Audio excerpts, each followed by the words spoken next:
Muy buenos días con todos. Bienvenidos a otro webinar con Meger. El webinar de hoy es con Meger Baker Instruments y el título es Prueba del impulso o surge para motores eléctricos. Variables modernas para el diagnóstico de la condición del devanado. Muchísimas gracias por acompañarnos. Feliz jueves. Esperamos que hayan tenido el resto de la semana haya sido muy bueno y que posteriormente tengan un muy buen fin de semana. Gracias por darse el tiempo de estar aquí y esperamos que este webinar sea de mucha ayuda para ustedes y adquieran muchos conocimientos. Ustedes pueden ver en pantalla ahora cómo es el layout de nuestro programa. Van a ver en la parte izquierda las cámaras del staff de Meger, en el medio la presentación y en la derecha ustedes van a poder hacer sus preguntas. Les pedimos que por favor envíen sus preguntas y comentarios durante la presentación y los mismos serán contestados al final de la misma, dependiendo del tiempo, más o menos unos 15 a 20 minutos de preguntas vamos a poder contestarlas al final de la presentación, así que si es que tienen cualquier duda o comentario durante la presentación, por favor pónganla y ahí ustedes pueden ver en el lado derecho están sus preguntas.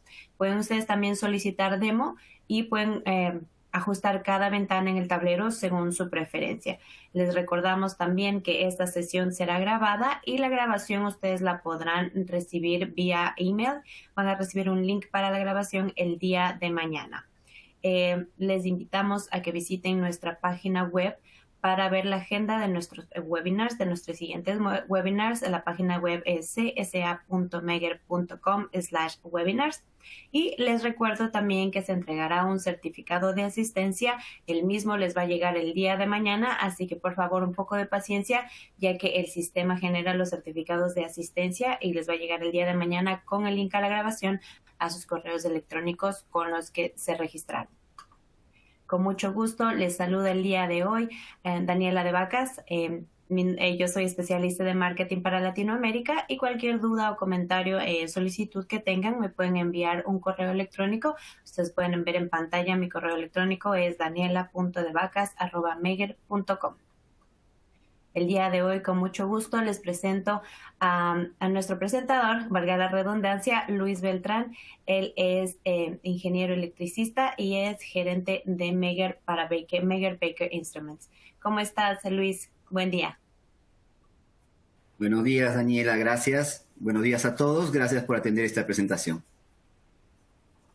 También con mucho gusto les presento a nuestro panelista del día de hoy, José Zambrano.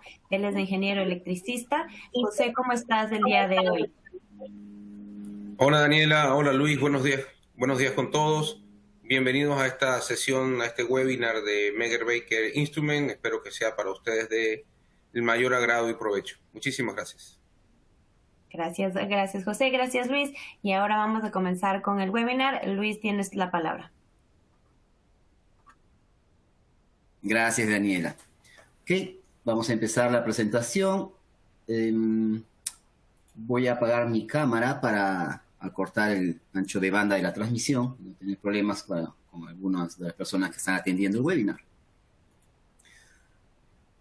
Entonces, lo que están apreciando ahora es la agenda del día de hoy. Vamos a empezar hablando un poco de la teoría, un concepto muy básico de lo que es la prueba de impulso surge en la palabra en inglés. Vamos a hablar luego de los parámetros usados como alarmas para detectar problemas en el aislamiento de las máquinas eléctricas rotativas.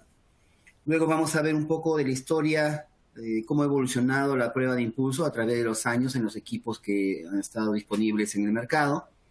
Y finalmente vamos a hablar de los estándares que sustentan la prueba de impulso. Y vamos a cerrar la presentación con las conclusiones finales. Nuevamente, para hacerles recordar que ustedes pueden hacer sus preguntas por el chat en cualquier momento. Daniela los está registrando y al final de la presentación vamos a contestar las preguntas. Entonces, vamos a empezar con la prueba de impulso o surge, una teoría muy básica de la prueba. ¿Qué cosa es la prueba de impulso o surge? Tenemos un capacitor que es conectado en paralelo con un circuito que se descarga repentinamente al devanado que se va a probar, o sea, al motor o a la parte del motor que se va a probar, motor eléctrico. Se va a crear así una onda sinusoidal amortiguada en el circuito oscilante completo y vamos a tener esas ondas con ciertas características que en el gráfico que ustedes están viendo en la pantalla, al lado derecho, Y esas eran las ondas, comparación de dos ondas que se levantaban cuando se hacían la prueba simultáneamente. Quiere decir que se energizaba en un motor trifásico dos puntas de prueba del motor al mismo tiempo para tener dos señales de salida y comparar las ondas. Esas ondas tenían ciertas características y nos podían decir o predecir fallas en el aislamiento del devanado. La prueba de impulso encuentra aislamiento débil en etapas iniciales en bobinas y devanados. Estas fallas suelen ser entre espiras, bobina a bobina o fase a fase. Esta prueba puede detectar problemas donde otras pruebas eléctricas no pueden detectar. Aquí están viendo una foto cortesía de Westinghouse, julio 1951, cuando estaban utilizando la prueba de impulso con un equipo comparador de las ondas sinusoidales. Entonces, esta tecnología en realidad, el concepto nació en 1926, cuando este señor Rylander publicó un artículo en la antigua IEEE, que se llamaba AIEE, llamado Una prueba de tensión de alta frecuencia para aislamiento de aparatos eléctricos rotativos. Entonces, de ahí nació el concepto. Westinghouse lo plasmó en uno de los primeros equipos a nivel mundial probándose en sus fábricas. Del año 1950, en sus fábricas, las pruebas de resistencia a aislamiento, índice de polarización, absorción eléctrica y la de Hypo en pasos pueden detectar problemas relacionados a masa o a tierra, o contaminación en la superficie interna o externa de las máquinas eléctricas rotativas. Pero la prueba de impulso puede encontrar aislamiento débil y otros problemas entre espiras o bobinados del motor, donde las otras pruebas no pueden. Esta prueba puede detectar problemas en los bobinados en etapas iniciales antes que se vuelvan severas, ofreciendo tiempo para reparar o reemplazar el motor y evitando paradas no programadas de producción. Están viendo aquí en estos enunciados las pruebas de baja tensión solamente como mantenimiento predictivo, inductancia, ángulo de fase, capacitancia, impedancia, no son suficientes y esas pruebas, al ser de baja tensión, no pueden detectar aislamiento débil temprano en las bobinas, como vamos a explicar más adelante. Nuestra empresa Meyer, antiguamente Baker Instrument Company, que fue adquirido por Meyer, ahora somos Meyer. Entonces, Baker Instrument Company, fundada en 1961, inició la fabricación de estos equipos probadores de impulso. Esto fue años después de que Westinghouse lo instalara o fabricara equipos en sus instalaciones. Aquí un poco de la razón por qué tenemos que hacer las pruebas en alta tensión para detectar aislamiento débil entre espiras. Cabe recordar que la prueba de impulso surge no es la aplicación de corriente continua en forma estable, sino la prueba de impulso son pulsos de corriente que cuando pasa a través del bobinado hay una caída de tensión, vamos a tener caída de tensión, vamos a tener resistencia, un equivalente de inductancia del bobinado que estamos probando y capacitancia, y estos parámetros entran en una fórmula para hallar la frecuencia, llevo el periodo. Entonces podemos detectar aislamiento débil entre espiras, pero tensiones de los pulsos que son elevados. Y más adelante vamos a hablar por qué se eleva la tensión. Entonces aquí tenemos un motor, un ejemplo de un motor de 480 voltios.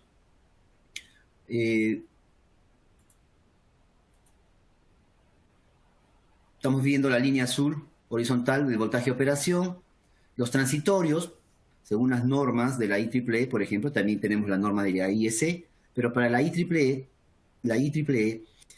este motor de 480 puede tener transitorios que pueden llegar hasta 2000 voltios. Estos transitorios pueden tener diferentes amplitudes, como están viendo ahí las líneas verticales. Entonces, en promedio son 2000 voltios. El aislamiento entre espiras, que empieza a 8000 voltios, comienza a degradarse y llega un momento a través del tiempo que aún tenemos aislamiento en buen estado, pero muy pronto esos transitorios llegan a estar igual o dentro de los niveles de los transitorios. El aislamiento entre espiras llega a estar al nivel de los transitorios. Estamos hablando ahí que se producen arcos eléctricos entre las espiras. Luego esos arcos eléctricos calientan el bobinado, se degrada más rápido y vamos a tener un corto entre espiras, que quiere decir que el aislamiento entre espira o el devanado está al mismo nivel del voltaje de operación. Eso llamamos un corto entre espiras. La idea de mantenimiento predictivo es encontrar los arcos eléctricos antes que se produzca el corto entre espiras. Y esos arcos eléctricos, como ustedes están viendo en el gráfico, está encima del voltaje de operación, lo cual demuestra que la medición simple de la inductancia, capacitancia, impedancia, ángulo de fase, no pueden detectar este aislamiento débil entre espiras prematuros, donde la prueba de impulso sí lo puede detectar. Esta teoría de la prueba de impulso o comparación de ondas sinusoidales está basada en la ley de Paschen, que es un científico alemán. En 1889, él escribió una ecuación que calcula el voltaje de ruptura, es decir, el voltaje necesario para iniciar una descarga eléctrica entre dos electrodos que están dentro de un ambiente de un gas, en función de la presión y la longitud del espacio. Entonces vamos a predecir la existencia de una tensión disruptiva mínima a una determinada presión y distancia. Entonces él encontró al final, el señor Paschen, que la mínima tensión entre dos electrodos o conductores era 327 voltios. Entonces, si queremos encontrar aislamiento débil entre espiras, las espiras tienen un barniz. Obviamente no son como los electrodos o dos láminas conductivas, sino tienen un barniz. Eso quiere decir que la tensión que debo aplicar para ver el poder de ruptura de ese barniz, obviamente tiene que estar encima de 327 voltios. La tensión de operación de un motor solamente, o sea, si tenemos un motor trabajando a la tensión de operación, podemos tener entre vuelta y vuelta de un bobinado un motor con bobinado aleatorio, podemos tener entre 20, 30, 40 hasta 50 voltios entre espira y espira. Entonces, obviamente tenemos que elevar encima de 327 voltios, quiere decir que la tensión de prueba que vamos a aplicar entre los terminales del motor tiene que ser mayor a la tensión de esa tensión de operación. Parámetros como alarmas. Aquí vamos a empezar a presentar algo que muchas de las personas en el mercado que veo de Latinoamérica y Canadá no sabían. En 1989, la empresa Baker Instrument Company, ahora Megger Baker Instrument, presentó una patente en el gobierno de Estados Unidos y luego también fue en Europa, si no me equivoco, en Inglaterra. Esta patente lo que hace es que, si bien es cierto, los equipos antiguos levantaban dos ondas sinusoidales para compararlas y ver si tendrían que coincidir para decir que el aislamiento no tiene ningún problema. Pero cuando no coincidían, solamente el diagnóstico era visual en los equipos antiguos. Entonces, en ese año, 1989, Baker Instrument Company, ahora Megger Baker Instrument, fue la primera empresa a nivel mundial que presentó esta patente para hacer el cálculo de esa área de diferencia de las dos ondas sinusoidales como una herramienta de diagnóstico. Esta patente, aprobada en 1992, estamos viendo acá los equipos antiguos ST, donde levantaban las dos ondas, todavía no existía la patente, y luego los equipos digitales, la generación D, ya vinieron con esta patente, donde les daba un porcentaje del error entre las dos áreas como un método o parámetro de diagnóstico. Entonces, lo llamamos EAR, error de relación de áreas en español, que es un invento de Baker, ahora Megger Baker Instrument. Esta patente luego a través de los años se abrió, quiere decir que se termina la patente y entonces esta idea fue utilizada a nivel mundial por otros fabricantes. El error de relación de área consiste en tener una onda, o sea, la función, estamos graficando puntos, una onda, vamos a llamarle número 1, menos la otra onda, la número 2, dividido entre la onda número 1. Quiere decir que es un porcentaje. Si tenemos dos ondas, vamos a tener la onda color lila o morado menos la negra dividida entre la lila. Ese es un ejemplo. Entonces, ese es un porcentaje del error de relación de áreas entre dos ondas. Es la sumatoria de puntos porque son pulsos y lo graficamos en la pantalla de los equipos.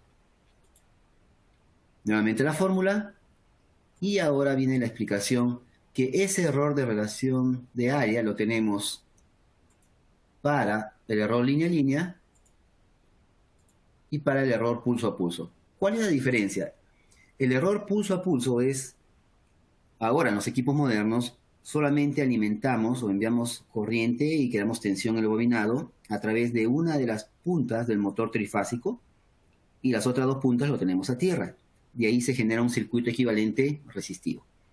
Entonces vamos a levantar la onda solamente inyectando por la punta número 1 y cada vez que va creciendo la onda, por decir 1000 voltios, el siguiente paso a 1050, después 1100, suponiendo de 1000 a 1050, entonces hay una diferencia de áreas, que la diferencia de área sería la función del área de que está el voltaje de 1050 menos la función del área con el voltaje a 1000 dividido entre la función del área de 1050. Entonces es un porcentaje. Obviamente estamos hallando el EAR que llamamos pulso a pulso, que corresponde solamente a la punta número 1.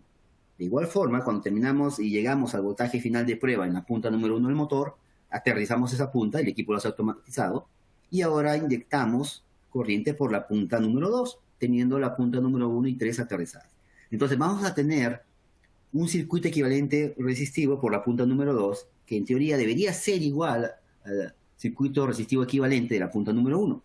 Entonces, cuando inyectamos por la punta número 2, teniendo a tierra la punta número 1 y 3, vamos a formar una onda sinusoidal que va creciendo. Igual, cuando esté en 700 y pasa a 750, vamos a tener un error de pulso a pulso en esa línea número 2 para esos valores. Entonces, lo que hace normalmente los equipos es dar el resultado del error más grande durante el crecimiento de la onda para la punta número 1, 2 y 3, por separado. Por eso vamos a tener el error pulso a pulso EAR 1, pulso a pulso 2 y pulso a pulso 3. Suponiendo que ya terminamos de levantar las tres ondas, la onda número 1, 2, 3, hasta 2000 voltios, entonces tenemos ahora el segundo cálculo de error de área que llamamos línea a línea, que estamos viéndolo aquí. Entonces, ese error línea a línea sería la comparación de las ondas finales durante la prueba de impulso al voltaje final de prueba entre 1, 2, luego entre 2, 3 y luego entre 3, 1. En resumen, pulso a pulso no es comparación entre líneas, sino en una sola línea trato de hallar el máximo error durante el tiempo que creció la onda, digamos solamente en la punta número 1. En cambio, el error línea a línea sí es la comparación final de las ondas ya levantadas en la punta número 1, 2, 3 y comparamos 1, 2, 2, 3 y 3, 1.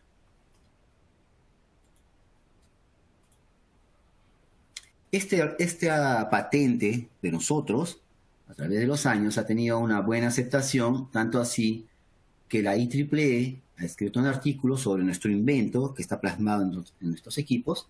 Miren, en un artículo del año 2011 de la IEEE, donde ellos han simulado un aislamiento débil en un circuito de RLC, y dicen que la sensitividad de nuestro cálculo es muy precisa para demostrar que ese devanado tiene un aislamiento débil. Hay otro artículo, ahora de EASA, que es la Organización de Reparadores en los Estados Unidos, con sede en San Luis, Missouri.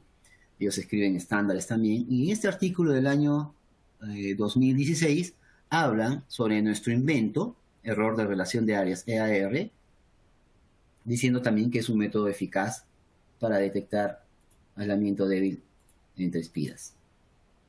En su bibliografía de ese artículo hablan sobre nuestra patente, que estoy mostrando en pantalla.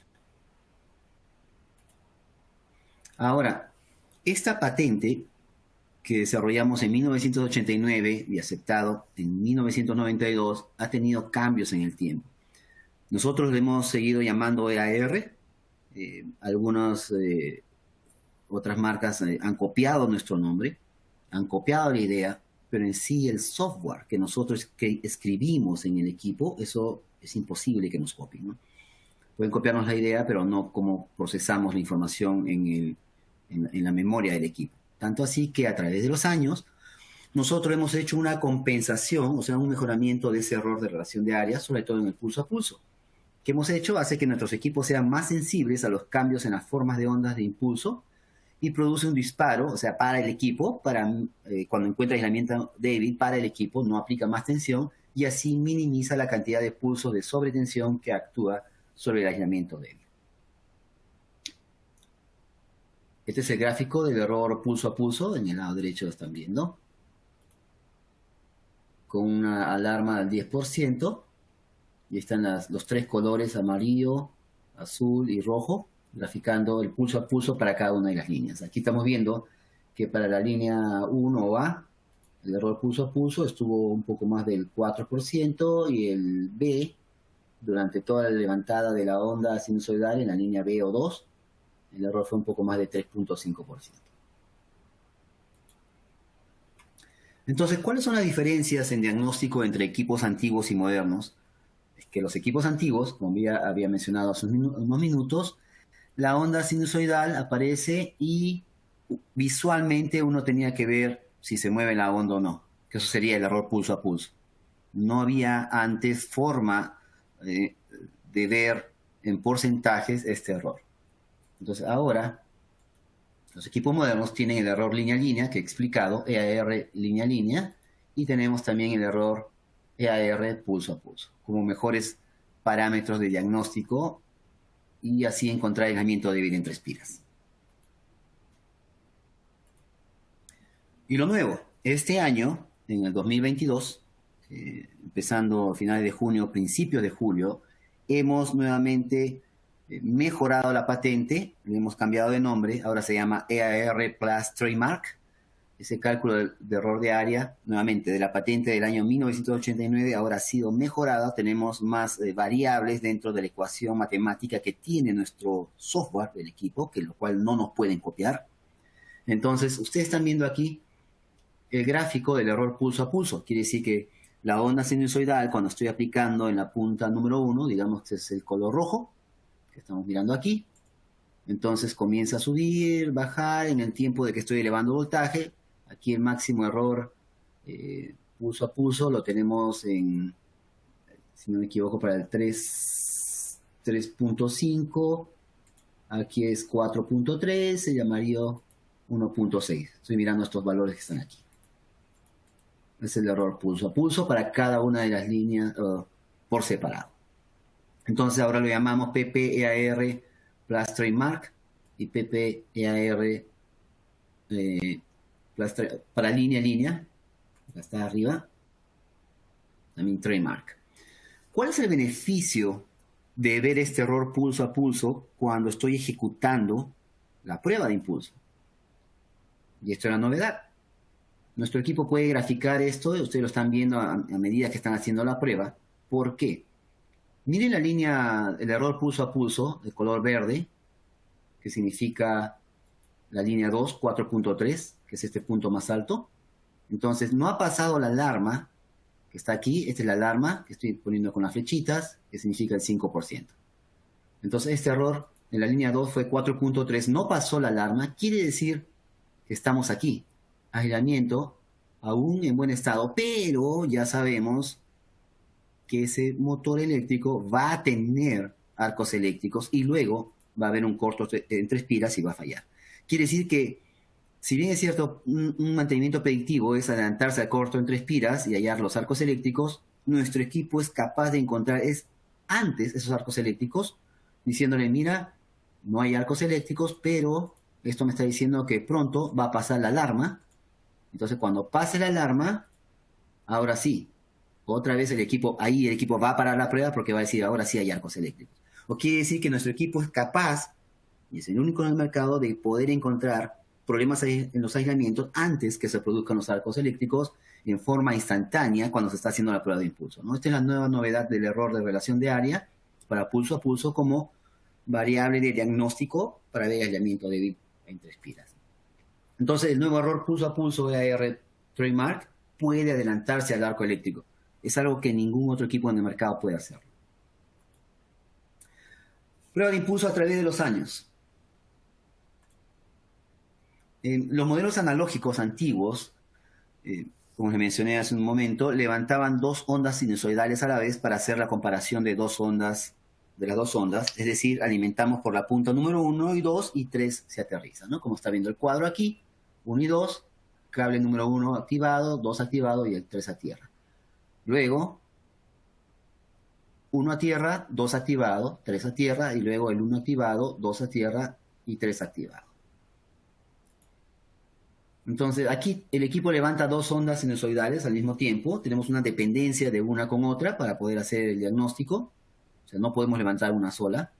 Tenemos el modo manual solamente. Estas ondas no coinciden cuando está instalado el rotor. O sea, hay necesidad de girarlo y ese es un problema. Si las ondas coinciden, pero ¿cuánto así coinciden? ¿Qué tanto? O sea, no hay una herramienta de error de relación de área, solamente es visual. Como estoy mencionando aquí.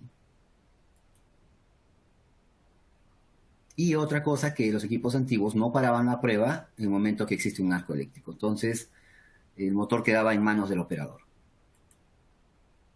Luego pasamos a la generación digital, serie D.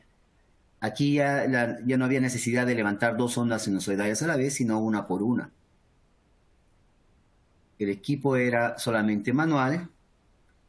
Teníamos el mismo problema que si el rotor estaba instalado en un motor, las ondas sinusoidales no iban a coincidir. Había necesidad de girarlo.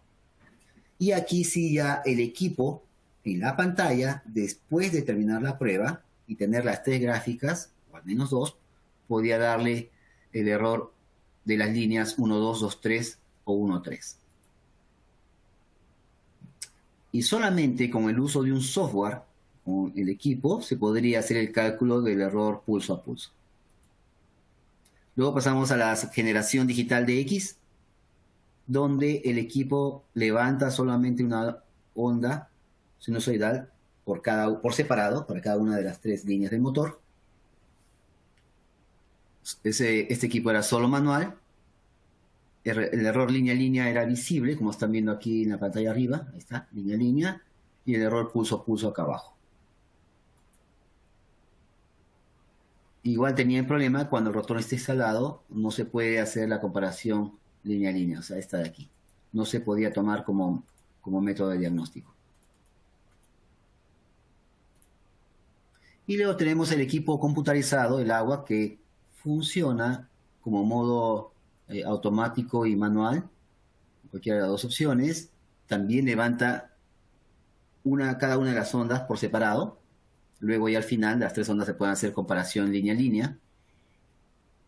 Tenemos el error línea-línea que estamos viendo aquí. El error pulso a pulso que estamos viendo aquí. Y aquí está el error pulso a pulso.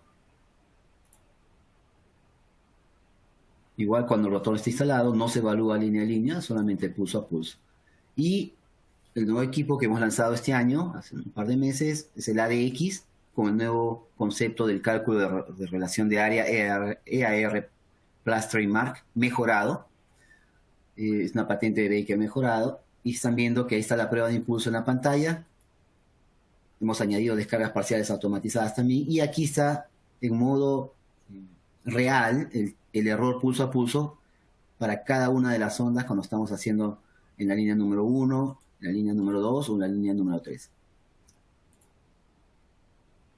Entonces el equipo también levanta por separado cada una de las ondas. Luego se ve las 3 ondas en la pantalla. Trabaja en modo manual, automático y la novedad secuencial. Tenemos el nuevo error de relación de área EAR trademark plus trademark. Este mismo error también lo tenemos para pulso a pulso.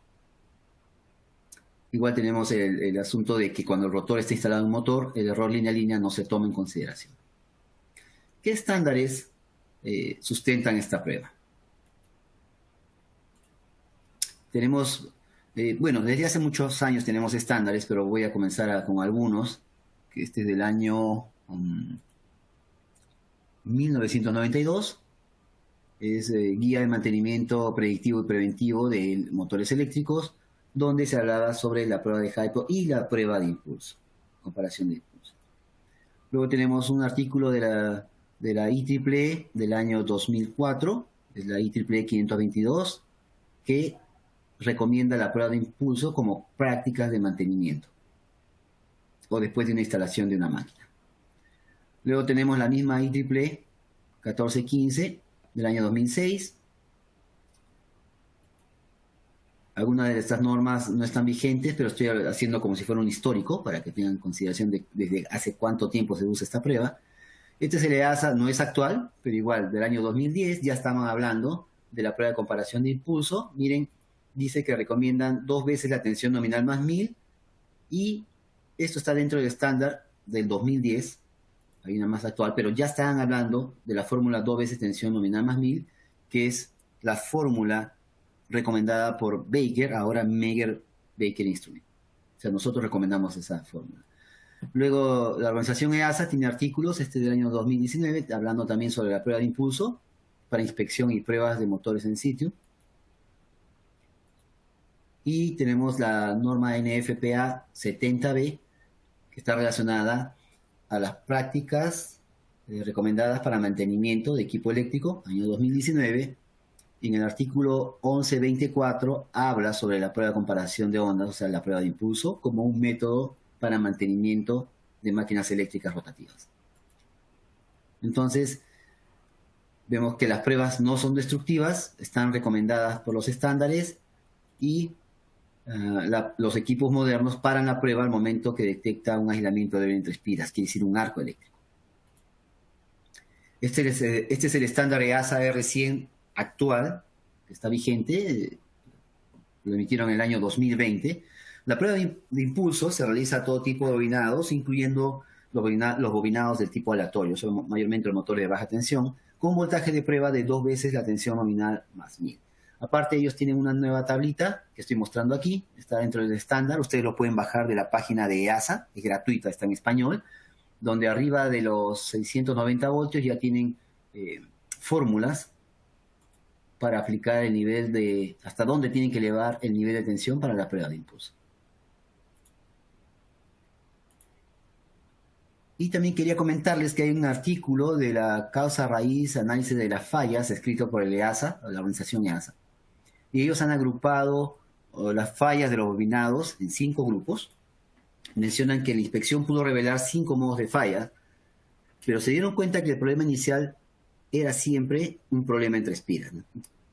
La falla entre espiras es difícil de reconocer posteriormente a la falla del motor debido a la naturaleza destructiva de la condición final de falla. Quiere decir que el motor puede haber fallado a tierra, entre fases, en una fase, hubo una explosión, un incendio, entonces es muy difícil reconocer que inicialmente todo empezó como una falla entre espiras, pero ellos ya lo reconocieron, estos 5 modos de fallas.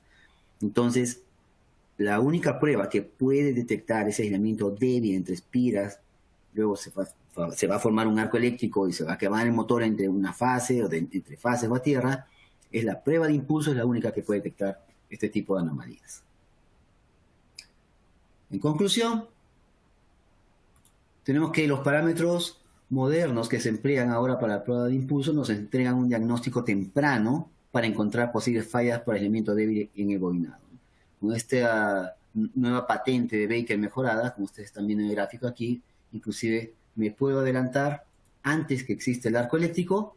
Entonces, si yo tengo un motor, vamos a hablar de un taller de reparación, que llega solamente por mantenimiento, y yo veo ese gráfico que estoy mostrando aquí, yo le puedo decir a mi cliente, mira, el motor puede trabajar, no tiene arcos eléctricos, pero esto me está diciendo que muy pronto va a pasar el umbral de alarma y voy a tener arcos eléctricos. Entonces, si ustedes le están haciendo mantenimiento cada 6 meses, ya no espere 6 meses, si gusta lo evaluamos nuevamente el próximo mes para ver la tendencia de estos pics o picos que están creciendo y si han pasado. Porque si pasan, ya hay arcos eléctricos, el motor puede trabajar todavía, pero ya sé que se va a quemar en algún momento.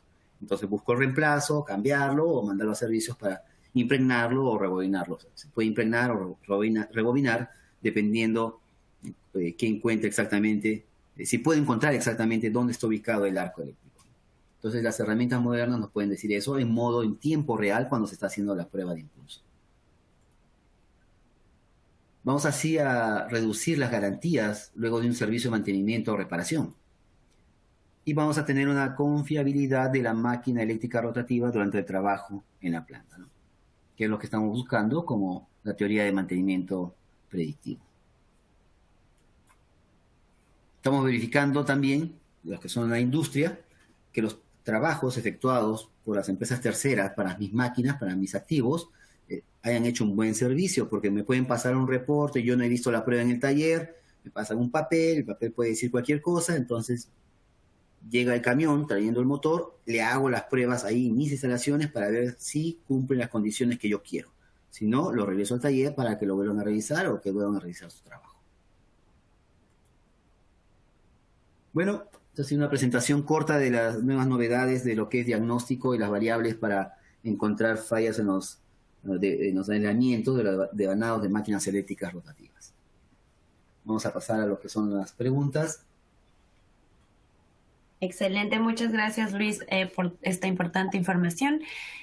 Quiero antes de empezar las preguntas, quiero invitarles a que conecten con nosotros en Facebook, Instagram y YouTube. Nos encuentran como Megger Latam, así que por favor vayan a sus redes sociales, pongan nuestro @Megger Latam y conecten con nosotros. Ustedes también nos pueden enviar cualquier duda o solicitud que tengan vía mensaje privado, o también pueden compartirnos sus experiencias en campo, sus fotografías en campo, sus fotografías con productos Megger, y nosotros estaremos gustosos de repostearlas en nuestras redes sociales. Igual también pueden etiquetarnos en sus reels, historias, o en sus posts también pueden etiquetarnos y nosotros estaremos gustosos de repostearlo. Así que sin más, vamos a comenzar con la ronda de preguntas. José, ¿me confirmas que estás ahí y me puedes escuchar? Sí, aquí estoy, Daniela, por supuesto que sí. Excelente. Entonces, Adelante. la primera pregunta va para ti, José. ¿Los 327B aplican a bobinados de motores de todos los niveles de tensión? Bien, importante. Hay que tener en consideración que esos 327 voltios es lo que se conoce como el mínimo de Paschen, ¿ok? Ese es el resultado del experimento que hizo este señor Paschen y en el cual se determina cuál es el mínimo voltaje que se necesita para romper el aislamiento que existe entre dos conductores que están literalmente uno al lado del otro, ¿no? Nosotros lo que hacemos es tomar esa teoría y aplicarlas al motor. Si todos hemos visto el estator de un motor, pues sabemos que literalmente las espiras están una al lado de la otra. Sabemos que entre ellas no hay aire, como en el caso del experimento de Paschen, pero ese material aislante que está separando esas dos espiras, a través del mínimo de Paschen sabemos nosotros cuál es el mínimo valor que necesitamos para romper ese aislamiento, aun cuando el sistema de aislamiento esté completamente degradado, ¿ok? Entonces, independientemente del nivel de tensión del motor, el mínimo de Paschen se sigue cumpliendo, porque es una ley, ¿ok? Entonces, siempre vamos a necesitar entre dos conductores que están muy cercanos uno del otro, por lo menos 327 voltios para poder detectar una falla entre ese sistema de aislamiento, ¿no? Entonces, la respuesta para efectos prácticos es sí, independientemente del nivel de voltaje del motor, el mínimo de Paschen se sigue manteniendo. Excelente respuesta, muchas gracias, José. Luis, la siguiente pregunta va para ti. ¿Me puedes confirmar que me escuchas? Sí, adelante. Perfecto. Nos dicen, ¿el seteo de alarmas para esta prueba está basado en algún estándar? No existe estándar que les diga si van a colocar 3%, 5%, 10%, ya sea el error pulso a pulso, línea a línea. No hay un estándar. Solamente los artículos que he mostrado hablan sobre la eficacia de nuestro cálculo, nuestra patente a nivel mundial, y ellos han usado 5 o 10%. Entonces, va a depender si estás probando un motor ensamblado completo, si estás comparando o haciendo la prueba de impulso solamente en bobinas, por ejemplo, de media tensión, o en devanados más pequeños. Entonces, las alarmas podrían estar 5% o 10%. Si son bobinados nuevos, por ejemplo, no podría bajar la alarma a 5%. Como prácticas de mantenimiento predictivo, 10%. Sin embargo, esto es un poco empírico y a la práctica se aprende. Es decir, si yo veo en mi industria que estoy haciendo mantenimiento predictivo a los motores y el error pulso a pulso, todos me están dando y no pasan de 3%, entonces yo puedo setear la alarma en 5. Pero si yo seteo la alarma en 5 y veo que algunos motores están en 6, 7, entonces yo puedo setearlo en 10. O sea, depende de las inspecciones de todo el paquete de motores que tengan en el parque de la industria. pero en sí nuevamente no hay un estándar que regule este porcentaje. Gracias, Daniela. Gracias, Luis. José, continúo contigo. En equipos agua, el valor porcentual de EARPP y EARLL es configurable. ¿Existe alguna norma o consideración para la selección de este valor? Bueno, es importante esta pregunta en función de los dos equipos, tanto del agua como del DX. A ver, ¿quién define, muchachos, si nosotros vamos a utilizar el error pulso a pulso o el error línea a línea? Lo define la presencia del rotor. Si es que yo estoy haciendo una prueba para un motor que está armado, es decir, un motor que tiene el rotor instalado, yo no debo utilizar el error línea a línea para hacer mi análisis. Yo debo utilizar el error pulso a pulso para proceder con la interpretación de los resultados. ¿Por qué? Porque cuando el rotor está instalado, el rotor se va a acoplar magnéticamente con las bobinas del estator. Y eso va a hacer que la inductancia de cada una de esas bobinas se altere en cierto grado. Y si nosotros alteramos la inductancia de una bobina, vamos a alterar la frecuencia de la onda que va a salir de una prueba de Sorge realizada a esa bobina. Entonces, por lo general, cuando el rotor está instalado, nosotros vamos a tener errores errores de área línea a línea muy elevados, que no tienen nada que ver o no están asociados a problemas de aislamiento, sino que vienen asociados precisamente a esa influencia que tiene el rotor sobre las bobinas del estator. Entonces, para evitarnos ese problema, siempre que el rotor esté instalado, nosotros debemos utilizar el error de área pulso a pulso. Recuerden, como dijo Luis en la presentación, cuando nosotros vamos a realizar el análisis, siempre el error línea a línea va a ser una comparación entre las ondas finales de las diferentes líneas que tiene el motor. Que voy a comparar la forma final de onda de la 1 con la 2, después la 2 con la 3 y luego la 3 con la 1. Entonces estoy comparando formas de onda de diferentes líneas, ¿ok? En este caso, con el error pulso a pulso, voy a comparar formas de onda de la misma línea. Por lo tanto, es indiferente si está o no está el rotor instalado, porque el rotor siempre va a afectar a esa fase, a esa línea de la misma manera, ¿ok? Entonces, para efectos prácticos, siempre que yo tenga el rotor instalado, muchachos, necesito utilizar el error pulso a pulso para realizar el análisis. En el equipo agua, como yo cuando hago la configuración de la prueba, le estoy diciendo al equipo si voy a medir un motor con rotor o sin rotor, el equipo agua automáticamente, cuando ve esa información, él sabe si va a utilizar el error línea a línea o no lo va a utilizar. Si el rotor está instalado, pues obviamente desecha el error línea a línea, no lo utiliza, no lo calcula y solo calcula el error PP. En el caso del equipo DX, usted en ningún momento al equipo le va a decir que está midiendo o no un motor que tenga el rotor instalado. Entonces, independientemente del motor que usted esté midiendo, el equipo DX siempre va a calcular ambos errores, ¿ok? Tanto el LL como el PP. Es usted como operario y como la persona que está haciendo la prueba el que debe saber cuál de esas variables va a utilizar para hacer su análisis. Si usted ve que el error línea a línea está en rojo, lo muestra en rojo, pero sabe que el rotor está instalado, usted tiene que ignorar ese error línea a línea y tiene entonces que utilizar el error pulso a pulso para hacer su análisis. Si no está el rotor instalado, ambas variables son óptimas o son equivalentes para hacer el análisis. ¿Ok? Eso es, Daniela. Gracias, José, por tu extendida respuesta, muy buena. Sigo contigo, Luis. La siguiente pregunta dice, ¿la prueba de voltaje de 2000 voltios es en DC? A ver, para un motor de baja tensión, como mostré en la tabla, hasta 690 voltios, entonces EASA recomienda 2 veces la tensión nominal más 1000. Pero recuerden que la prueba de impulso consiste que el equipo carga un capacitor y descarga, envía corriente eléctrica a través al bobinado que está conectado al equipo.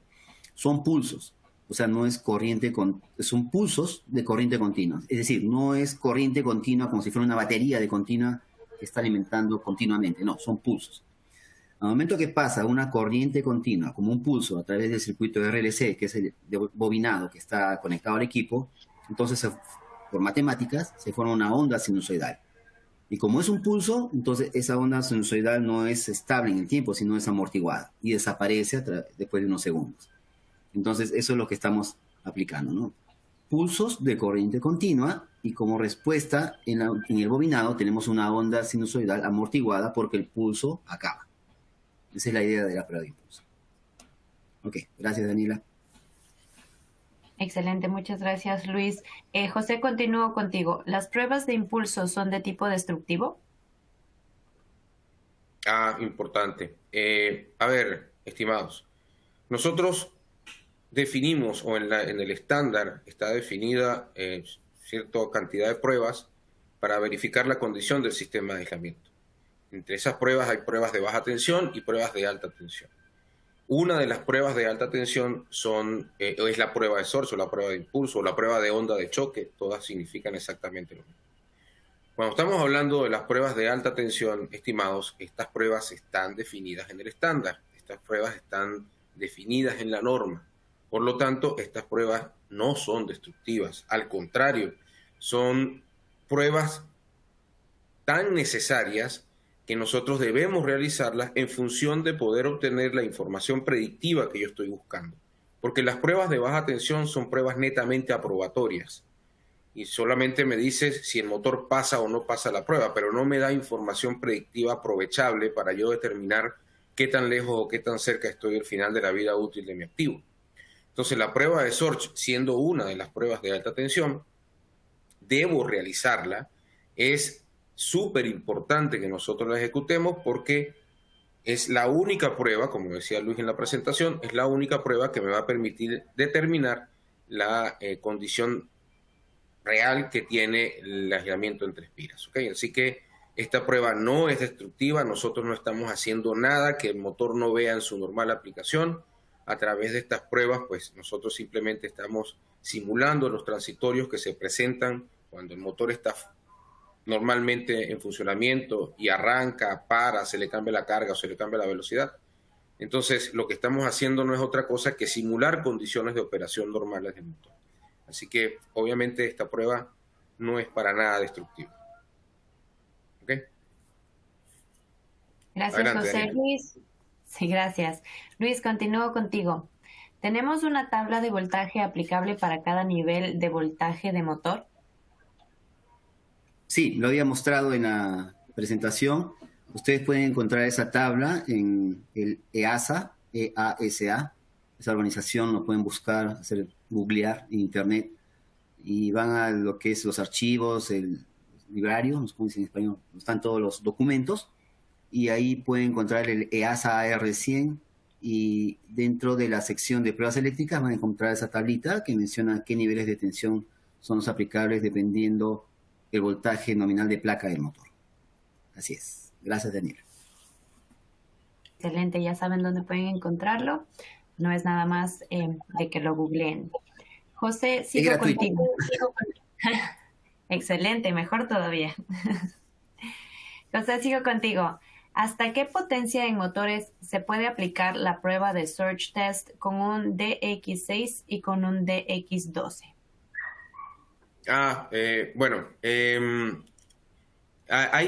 Nosotros tenemos una tabla que especifica las capacidades de cada uno de estos equipos.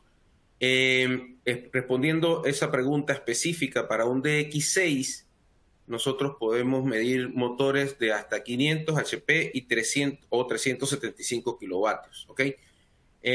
Hay dos modelos de DX6, o sea, que pueden entregar 6.000 voltios. Está el DX6 normal y está el DX6HO, que es un equipo que tiene una alta potencia de salida. Entonces, el DX6 normal puede medir motores, como ya dijimos, de hasta 500 HP y 375 kilovatios. Y el HO, el de 6 kilovoltios, HO puede medir hasta 1000 HP o 750 kilovatios. ¿Ok? Eso con respecto al DX6. Con respecto al DX12, el modelo normal, el DX12 normal, puede medir hasta 2500 HP o 1870 kilovatios, y el DX12HO que es el de alta potencia de salida, puede medir hasta motores de 3.500 HP o 2.600 kilovatios. Lo que es importante acá señalar con estos números que acabamos de decir es que están estimados para un motor de 4 polos, ¿ok? Y realizando las pruebas desde la bornera del motor, ¿bien? Luego, si vamos a medir motores que tienen más polos, es decir, de menos velocidad, o vamos a hacer las pruebas del CCM, incluyendo los cables de la acometida, y por supuesto, incluyendo la distancia de esos cables y todo lo que esto amerita en función de la masa que vamos a estar midiendo, la masa adicional que vamos a estar midiendo, pues la capacidad de los equipos puede variar, ¿ok? Pero esos números que acabamos de mencionar vienen para motores de 4 polos y realizando la prueba en la bornera del motor. Contigo, Daniela. Gracias, José Luis. Continúo contigo. Los equipos comprados hace unos 7 años más o menos, ¿disponen o no, o se puede actualizar el tema del EAR? No. Voy a contarles un poco de los equipos. Los equipos DX y Agua están todavía en el mercado. Se fabrican en Fort Collins, en Colorado. El nuevo equipo ADX con el nuevo cálculo de relación de área, más sensible a encontrar problemas, se fabrica en Dover, Inglaterra. Es totalmente nueva tecnología. Tiene una plataforma Android, que no lo tiene el DX ni el Agua. Tiene nueva electrónica, nueva ingeniería, por lo cual el DX y el Agua no tienen el nuevo algoritmo EAR Plus mejorado. Solamente los equipos ADX que hemos lanzado hace unos cuantos meses. Así es. Gracias, Daniela. Gracias, Luis. José, continúo contigo. ¿El equipo ADX hace pruebas de descargas parciales? Sí, correcto. El nuevo equipo ADX hace las pruebas de descargas parciales y tiene un beneficio adicional, y es que nuestro equipo anterior que hacía descargas parciales, que es el equipo DX, también hacía estas pruebas, pero solo en modo manual, ¿okay? El operador era el que tenía que regir toda la prueba, subir la tensión, mantenerla después, bajarla a los niveles que tenía que hacerlo. Entonces todo esto se tenía que hacer de manera manual. Con el equipo ADX, con el equipo nuevo, ya este equipo puede hacer las pruebas, por supuesto, también en modo manual, si es que usted la quiere hacer manual, pero también le da la opción de hacerlo de manera automática, ¿okay? Entonces el equipo manejará todo el procedimiento para realizar la prueba, subirá el voltaje, lo bajará, verificará todo el procedimiento. Entonces este equipo, el ADX, tiene la posibilidad ahora de hacer esta prueba automáticamente. Contigo, Daniela. Excelente. Luis, nos preguntan también, ¿quién realiza pruebas de Surge en República Dominicana?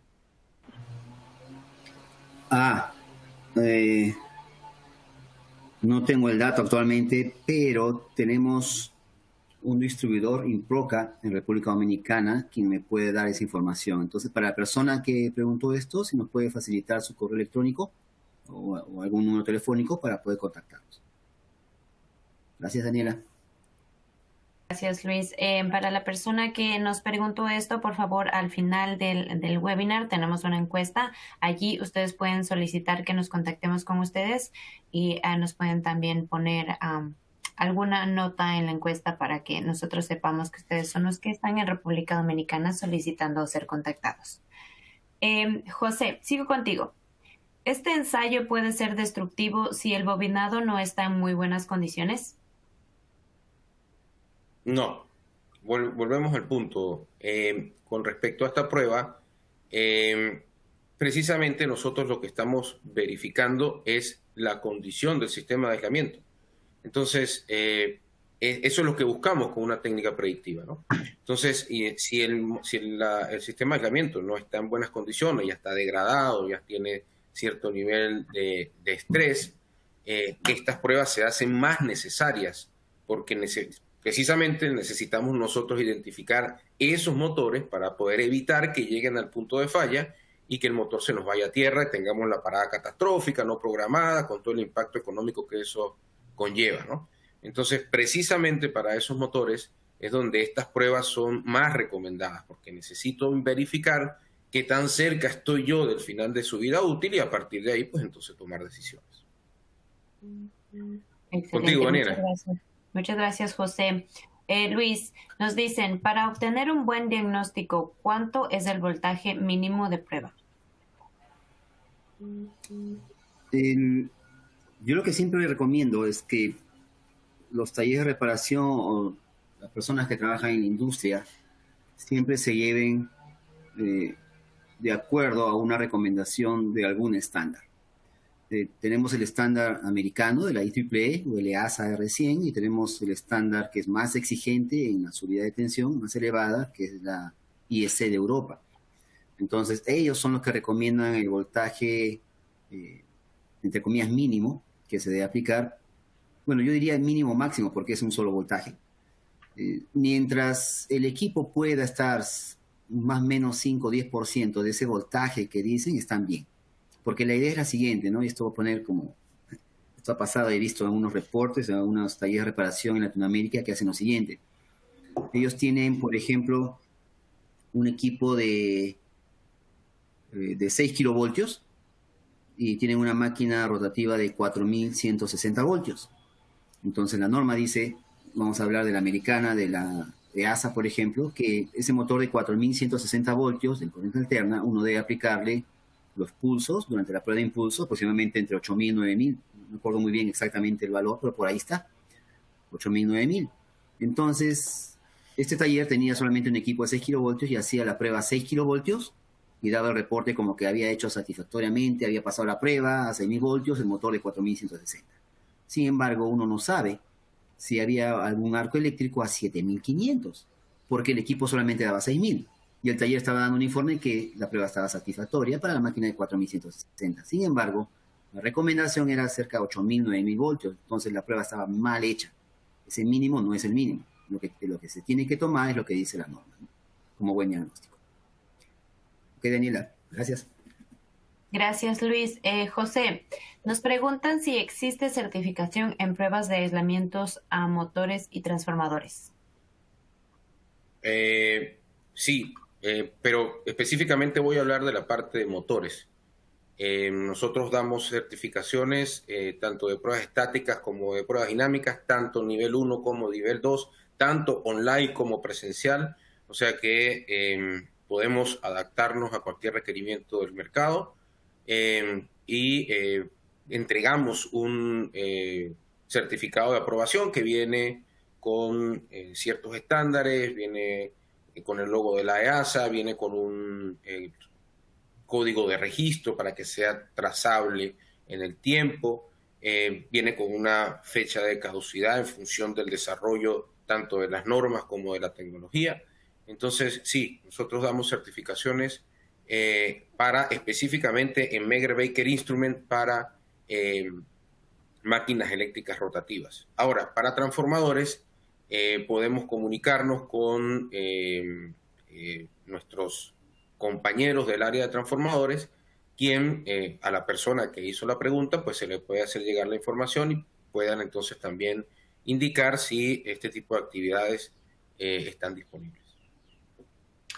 José, sí, a esto solo quiero añadir que ustedes también pueden ver en nuestras redes sociales. Nosotros usualmente lanzamos cada vez que hay inscripciones abiertas para las certificaciones que José menciona. Entonces, pues, estén atentos a nuestras redes sociales. Ahí ustedes pueden ver cuándo va a ser la capacitación y hasta cuándo pueden inscribirse en la misma. Sí, Daniela, si me das unos minutos, José, también quería añadir algo a lo que está diciendo José y a la pregunta, ¿no? O sea, certificaciones, lo que habla José es la certificación a la persona, no a la máquina. Entonces, hay otro tipo de certificaciones que tengo enterado. Esa organización EASA certifica talleres de reparación de motores a nivel internacional. ¿Qué quiere decir eso? Que ellos visitan al taller y dicen, no, tú necesitas tal herramienta, necesitas un probador de impulso, tienes que organizar tu taller así, y luego que cumplen ese estándar, entonces reciben una certificación de EASA como un taller aprobado por EASA, que hacen buenas prácticas de reparación y mantenimiento a máquinas rotativas. Si hablamos de la persona, lo que está hablando José, es importante porque esto es la tendencia ahora a nivel mundial. ¿Qué es lo que quiero decir? Por ejemplo, ustedes pueden recibir, una industria puede recibir un servicio de un taller de reparaciones y el taller de reparaciones le puede colocar cualquier cosa en el reporte. Entonces, ¿cómo saben ustedes que la persona que está utilizando el mejor equipo del mercado como diagnóstico sabe interpretar los resultados del equipo? A eso nosotros vamos, lo que habla José, como un curso de certificación donde la persona está aprobada por el fabricante que sabe hacer diagnóstico, que sabe leer los datos del equipo para hacer un buen diagnóstico. De eso se trata la certificación. Así el usuario final tiene la certeza de que el reporte está bien hecho. Yo les puedo asegurar que todos los meses recibo consultas de las industrias. Me dice, Luis, ¿este reporte está bien o no? Y encuentro problemas en lo que es el diagnóstico porque no están enterados de las normas internacionales. De eso se trata, de la certificación que habla José. Nosotros nos basamos en las recomendaciones actuales, modernas de las normas, y por eso los cursos de certificación tienen fecha de expiración. Cada cierto tiempo las normas cambian y nosotros también tenemos que adecuarnos a ellos. Eso es todo, Daniela. Gracias. Excelente, muchas gracias, Luis. Sigo contigo. Nos preguntan también acá desde Ecuador. La actualización del nuevo Megger ADX, la prueba de impulso, ¿combina descargas parciales simultáneamente? Sí, esa es la novedad también de este equipo. Ahora tenemos descargas parciales dentro del nuevo equipo ADX y se puede hacer en forma manual o todo automatizado. O sea, uno escoge, yo solamente quiero la prueba de impulso o automatizada, o quiero la prueba de impulso junto con descargas parciales todo automatizado. Cabe recordar que la prueba de descargas parciales está basada en una norma europea que dice que a la vez que hago la prueba de impulso, en ese impulso, si hay unas oscilaciones grandes que pasan unos umbrales, en milivoltios se les mide, que se suceden en altas frecuencias, entonces yo paso ese zigzagueo, se podría decir, de la oscilación del voltaje, y lo paso a otra escala y lo mostramos como descargas parciales. Esto es según la norma IS europea. Gracias, Daniela. Muchas gracias, Luis, por la aclaración. José, nos preguntan, si la tensión aplicada es 2 veces la tensión nominal, porcentaje 2B a 1000 voltios, ¿por qué no considerar esta tensión superior a la tensión de trabajo no es destructiva? A ver, vamos a ver si entendí un poco la pregunta.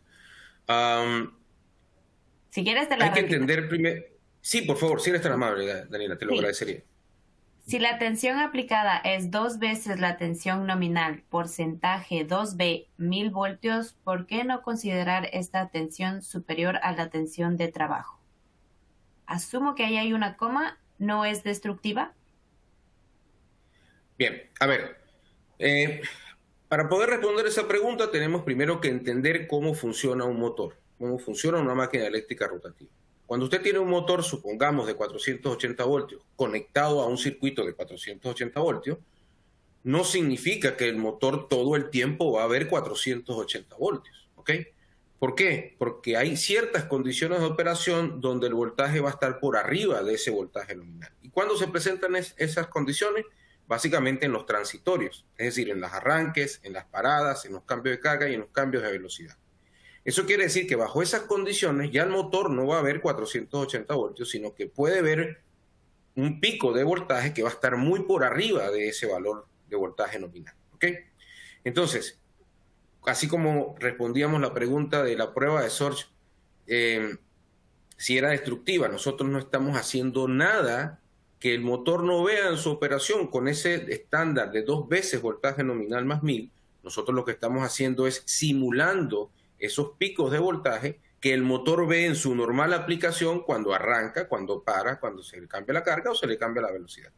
Entonces, en esas condiciones el voltaje va a tener unos picos que tienen su intensidad, que tienen su tiempo, pero que siempre van a estar por arriba del voltaje nominal. Entonces, no estamos haciendo nada que el motor no vea cuando está normalmente funcionando. Por lo tanto, no es una práctica destructiva. ¿Ok? Contigo, Daniela. Gracias, José. Luis, continúo contigo. Con el equipo de prueba agua 4, que inyecta hasta 12 kilovolts, KB, con este equipo Kilovoltios. hasta potencia de motor se puede realizar la prueba de impulso? Ok, el equipo agua de 12 kilovoltios lo tenemos en dos modelos, el 12 kilovoltios simple y 12 HO.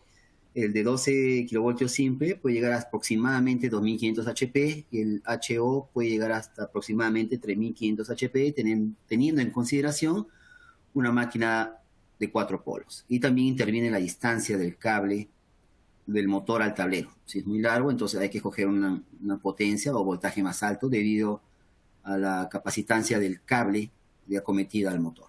Entonces, estos son datos para motores de 4 polos. Si tienen más polos, entonces hay que escoger un equipo más grande. Gracias, Daniela. Gracias, Luis, por la aclaración. José, nos preguntan, me gustaría saber la tolerancia permitida para la prueba pulso a pulso y línea a línea. Bien, en función de lo que comentaba Luis, nosotros, si usted se lee la IEEE 522, que es donde está establecido todo lo que tiene que ver con la prueba de Sorge, ahí ustedes no van a ver límites para estas pruebas, ¿ok? Entonces, los límites que nosotros en Megar Baker recomendamos son en base a la experiencia y a los trabajos que se han realizado, el conocimiento que se tiene en función de la prueba de Sorge. Bien, entonces, para efectos de Megar Baker, nosotros establecemos el límite en 10%, ¿ok? Ese es el límite para nosotros entender, tanto para el error de área como el error línea a línea, como el error pulso a pulso, para ambos, para nosotros poder entender entonces si ya estamos en la zona de arco. Entonces, para responder concretamente su pregunta, el límite que nosotros utilizamos es 10%, por arriba del 10% ya asumimos que estamos en la zona de arco, pero esos límites usted no lo va a conseguir en la norma porque no están establecidos en la norma. ¿Ok? Contigo, Daniel.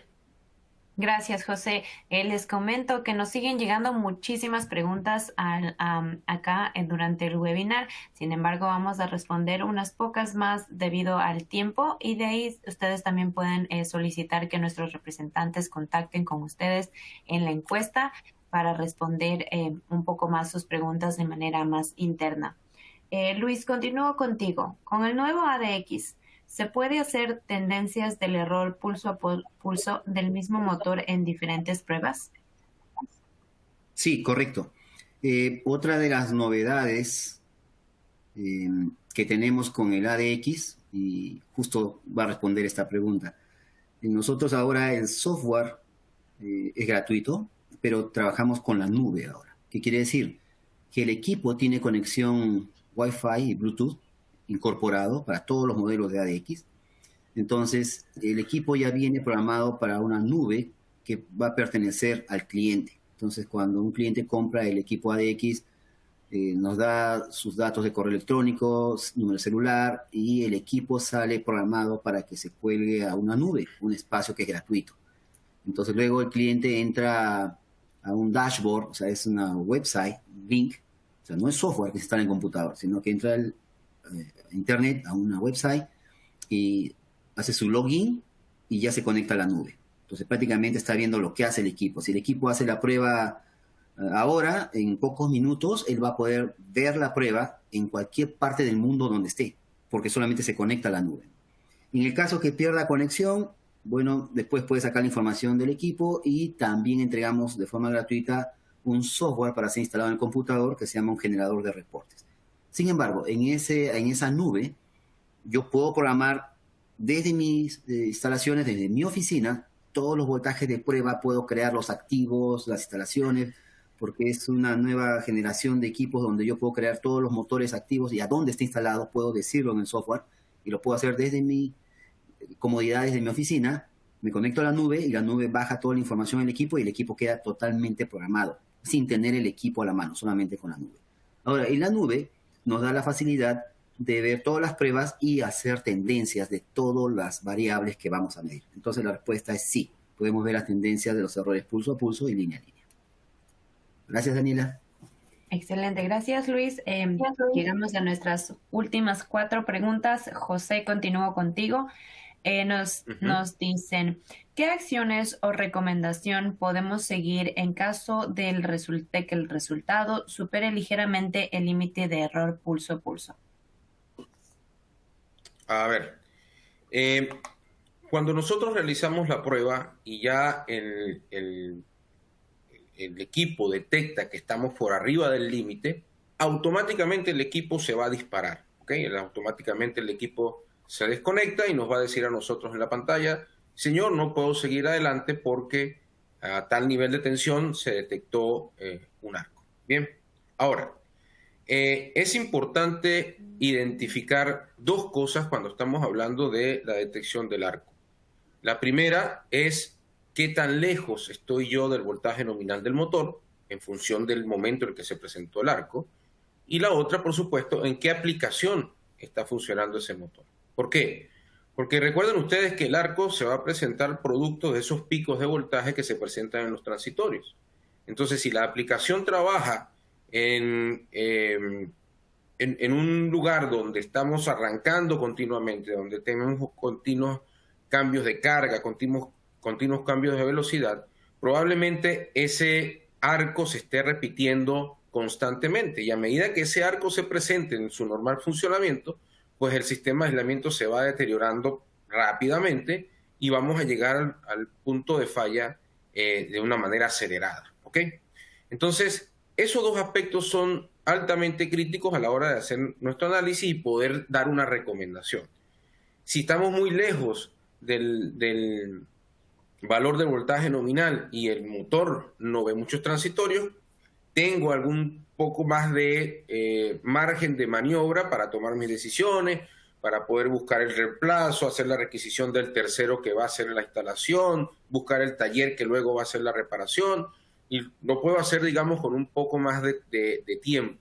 Ahora, si la falla, si el arco yo la detecto a un nivel de tensión muy cercano al voltaje nominal o a una aplicación donde se están viendo constantemente transitorios, la recomendación es no pensarlo mucho, sino tomar acciones inmediatas para evitar que ese motor llegue al punto de falla producto de los continuos arcos que se van a presentar en su normal funcionamiento. ¿Okay? Así que esa es la recomendación a la hora de hacer el análisis en la prueba de Soch. Contigo, Daniel. Gracias, José. Luis, continúo contigo. Con el nuevo equipo ADX, ¿se ha investigado normas, ejemplo, IEEE 522 y EASA, alguna otra norma adicional? Bueno, para la prueba de impulso siguen las mismas normas vigentes. Para la prueba de descargas parciales que se hace junto con la prueba de impulso es la IEC. De repente José me puede ayudar para buscar por ahí el número porque no recuerdo. Sin embargo, dame unos minutos.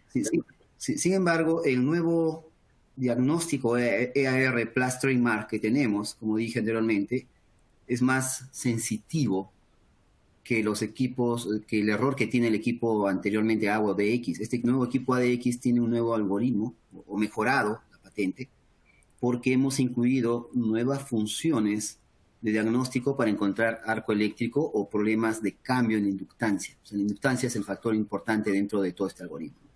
Entonces, no es que sea el cambio de las normas, sino el cambio de la forma, como yo estoy viendo la variable de diagnóstico y se pasa el nivel de alarma que estoy seteando en el equipo. Eso sería la respuesta. ¿Tienes el número, José? Sí, es la IEC 61934. Para la prueba de descargas parciales, norma europea. Correcto. Que se hace junto con la prueba de impulso. Correcto. Listo, Daniela, gracias. IEC 61934. Excelente, gracias a los dos. José, la última pregunta que tenemos el día de hoy va para ti y nos dicen, ¿cada qué tiempo es recomendable realizar las pruebas a los motores eléctricos? A ver, esa es una muy buena pregunta, sobre todo para las pruebas estáticas. ¿Por qué? Porque necesariamente para nosotros realizar las pruebas estáticas, el motor tiene que estar desenergizado, desconectado, no puede estar funcionando y eso implica, por supuesto, entonces que la operación está detenida, ¿no? Entonces, el desafío más grande que tenemos nosotros con las pruebas estáticas es la disponibilidad del activo, ¿bien? No hay en la norma una recomendación de que usted lo debería hacer todos los meses, cada 2 meses, cada 3 meses, una vez al año. No, no la hay, ¿bien?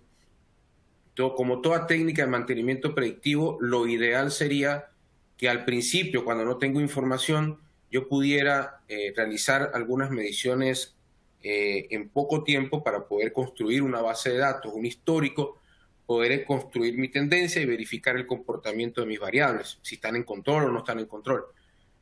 Sin embargo, para efectos de las pruebas estáticas, quizás esta práctica no es tan sencilla porque yo necesariamente tengo que esperar que el motor esté abajo, desconectado, desenergizado, para poder hacer la prueba, ¿no? Entonces, por lo general, a nosotros, estimados, hay segmentos de la industria como alimentos y bebidas, farmacéutica, textil, que por su propio modelo de trabajo, sistema de operación, paran continuamente, ¿ok? Entonces yo tengo la disponibilidad de los equipos frecuentemente, pero hay otros segmentos de la industria como minería, petróleo, petroquímica, cemento, pulpa y papel, donde paramos cada 6 meses, cada 8 meses, quizás una vez al año.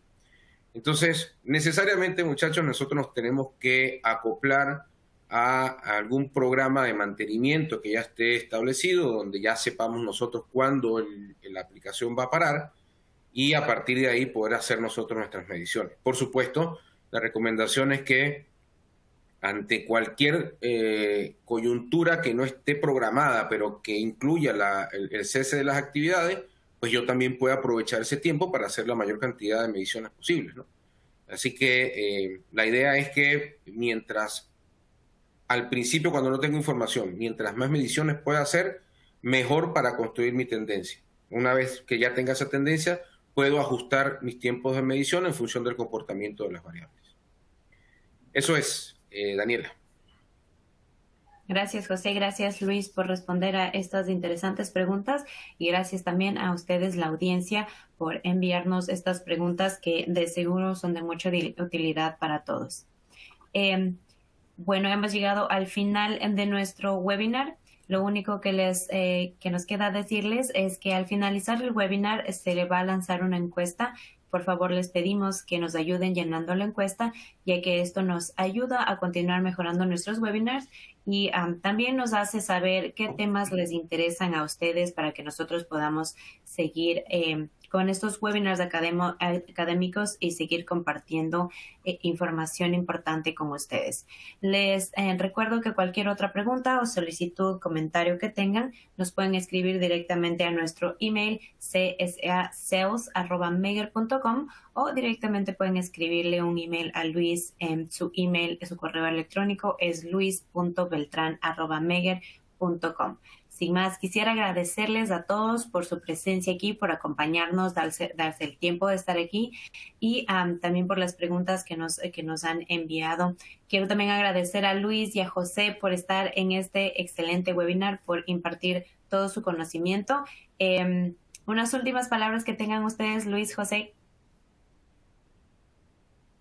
Sí, bueno, ante todo, disculpa, Luis, adelante.